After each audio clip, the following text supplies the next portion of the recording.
Wedding video with the all-new Nikon 24-70 f2.8 version 2.0. We actually have all the 24-70s at this wedding today, and I'm going to shoot on a standard profile, and then I'm editing everything through Imagen, and it's automatically done. So I just hit the auto button and it color corrects everything you're seeing, and I'm not going to change anything. And if you do want to use Imagen video, it's currently in beta, so it's completely free to use. So use it before they start charging for it to see if it works for you, because it honestly does a better job than I can do now. It wasn't that case 2 months ago. I'm really good at editing raw photography, but video and tricky circumstances has always been a little challenging for me. So it's very nice to have the help of Imagen to just make all of my footage across the entire board just nice and cohesive and feel just a lot more professional. So if you're interested, give me that shot. There's a link down below. And again, get in before the beta is done because it's free right now. All right, 24-70, as you know, probably the most common all-day lens for wedding photographers as well as wedding video creators. I would say from a photo video standpoint, when I'm photography only, I'm really happy just on 2 prime lenses.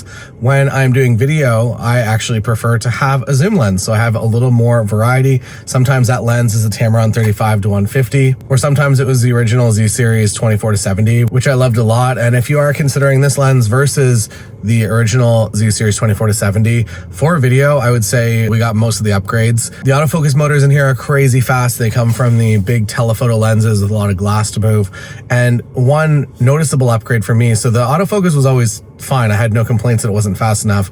It's a lot stickier, and when you're zooming, it tends to just lock on. So you can zoom and stay locked onto focus, whereas Nikon in the past, as you would zoom, it might like pop in and out of focus. Now you can zoom and stay in focus. It's probably, I'm not going to be doing any Wes Anderson zooms at most weddings, but it's nice that if I'm just at 24 and then I want to get a tighter shot and I go to 70, that both of those clips are very usable. The usefulness overall for weddings and the f2.8 aperture, you can absolutely get by all day, especially on video when you're shooting correct shutter speeds. For photography, sometimes I like to have a faster shutter speed to freeze motion. For video, you can go basically with the high ISO performance of these cameras, you can go into a place that if the people can't physically see each other in the venue, you can probably still get video. I'm sure you'll never find yourself in that situation because it would be crazy, but overall, no complaints at all with the autofocus on Nikon. Depending on which camera you have for Nikon, you probably have access to shutter angle as well, which is a really nice upgrade.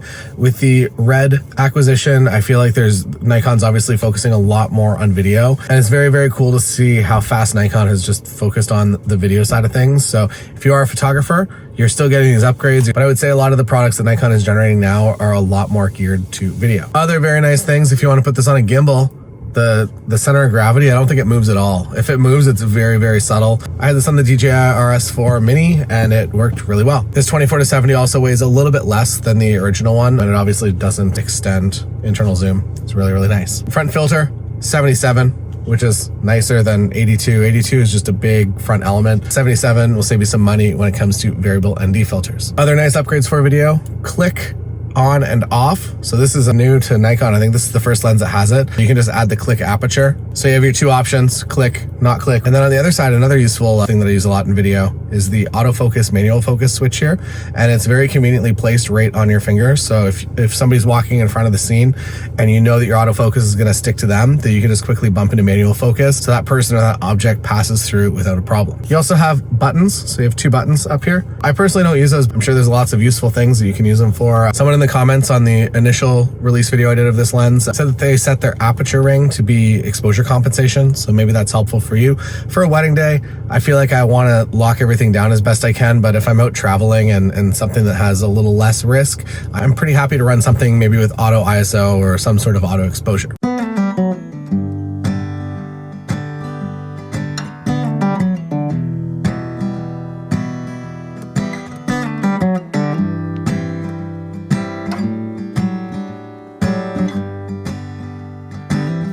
Hello from a more fancy voiceover microphone. So there's a lot to like about this lens. One, I like the way that it seems to handle bad lighting conditions. So this isn't necessarily bad, but we do get to some just bright, direct sun, and it handles it really well. It feels professional enough. When you're shooting in bad light, I'm sure if you ever shot with an old kit lens, everything just doesn't feel great. There's fringes that maybe you can't identify, but you just feel them. Overall, this lens does an incredible job eliminating them and just making a really nice feeling image. I love the render. I love the render at 24. I love it at 70. Some of these shots have also been in DX crop mode. I set my front function button to pop into that. I should also mention this has all been on the Z5 II, but any current Nikon product should be roughly similar, even though the Z9 and the Z8 have more technology in them and should technically autofocus faster. I find that the Z5 II is just the best bargain for wedding photographers, and it does everything you need. My go-to kit is usually a Z6 III and a Z5 II, and I am very, very happy with them. Now, the surprise for me was whenever I saw like, yeah, it does a way better job at focusing while zooming. I was like, who cares about that? You can definitely feel it now looking back on other footage when, especially if you're rolling in camcorder style or you're just doing a rolling coverage shot like this, or even if you're zooming in on a podium, if you're kind of on a fluid head and you're zooming in, punching in a little bit, that little blip of autofocus maybe not being as sharp as it could be definitely feels less professional. So overall, the footage that I'm getting from this, as well as just the in-focusness of it, I am really, really impressed, to be honest. At first, when I saw this lens side by side with the 24-70 original for the Z series that I love, I don't know, I think I was on the fence. So Lindsay shoots, and you've seen, Lindsay is my wife. She's the photographer for this wedding. And you saw her shooting the 24-70 a lot, and we use that lens a lot. I've shot it in a variety of situations all around the world. I love it. And I probably like you, I didn't really think that it needed an upgrade. And when this lens came along, I was like, okay, I'm sure it's great. You've put everything into this, but it really is an exceptional product. And I think that it is worth the additional money, especially if you're a video shooter. If you're a photographer and you get a good deal on the used old one, I would probably still lean that way, especially if you don't mind the extending zooms. The old one extends when it zooms. The new one is all internal. I like internal a lot more, to be honest. And size-wise, this one kind of feels smaller. It's definitely lighter. But all things considered, it's just a lot easier to use, in my opinion, than the new one. It just feels a lot more ergonomic, I think, and balancing on the smaller bodies like the Z5 II feels very, very nice. Now, where does this lens fit into your kit? Well, I think it is your kit. Obviously, you should still have something longer, especially if you're doing video coverage and you're doing rolling ceremony shots. You're gonna have to have tripods in the back at some point. For this as a main lens all day, it's obviously an incredible option. This was just kind of some video that I was rolling with Lindsay for a wedding that I'm shooting the next day. I am going to be on two cameras. Typically, I'd be on a 35 and an 85 prime on two different camera bodies. On this specific day, I am going to be a lot more versatile. I'm going to be on the 24-70 on one camera body and an 85 1.8S on the other.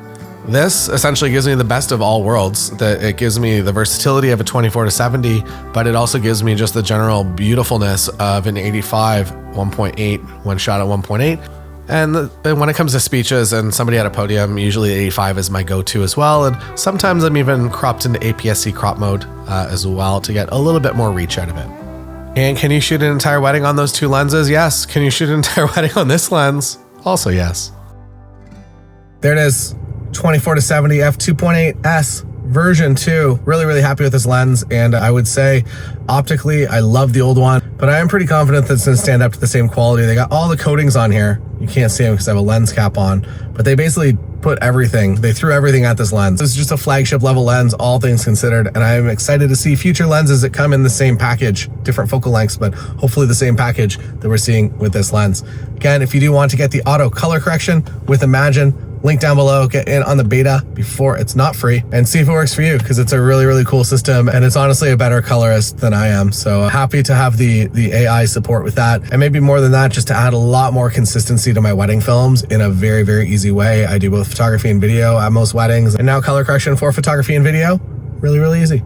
Thanks for watching. Any questions, put them down below. I'll see you again next time.